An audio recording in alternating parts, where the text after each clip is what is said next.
Even as Mickey Mouse was making his popular film debut in Steamboat Willie, there were some rumblings of discontent at the Disney studio.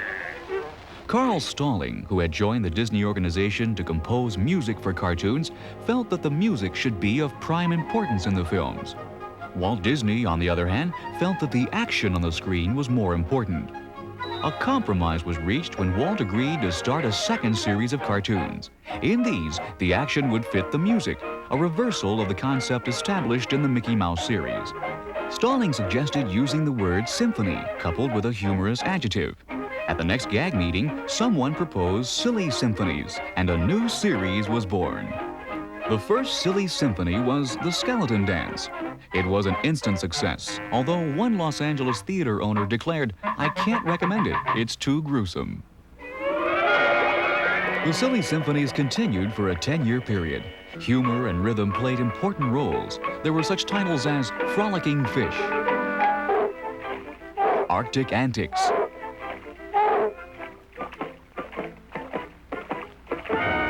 and Egyptian Melodies. Everything moved. Even the settings were caught up in the rhythm. This perpetual motion distinguished the silly symphonies from their competitors, and Walt Disney trained a whole new generation of animators. Now, we were dealing in motion, movement, and the flow of movement, the flow of things, you know, action, reaction, all of that. So we had to set up our own school. And out of that school had come the artists that now make up my staff here, and more than that, the artists that make up most all of the cartoon outfits in Hollywood. Color came to the Silly Symphony series in 1932 with the release of Flowers and Trees. It was the first cartoon to win the Academy Award, and Walt went on to win 6 more Oscars for the Silly Symphony series. After the advent of color, Walt Disney began experimenting with characterization, plot, and photographic effects. The Three Little Pigs was one of Walt's most successful symphonies, instilling real character into cartoon animals. I'll punch him in the nose. I'll tie him in a knot. I'll kick him in the chin. We'll put him on the spot. Later, Disney turned to popular fairy tales for material, including a jazzy Old King Cole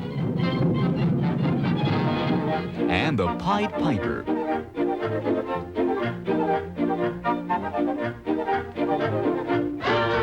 Still other symphonies like Woodland Cafe and Musicland were delightful satires of movie musicals. The 1937 invention of the multi-plane camera led to remarkable depth in animated films. The Old Mill and Winkin', Blinkin' and Nod were examples of silly symphonies that achieved startling realism and led to the later development of Disney's full-length animated films. The styles and techniques developed for the Silly Symphony series were applied to such classics as Snow White and the Seven Dwarfs, Pinocchio,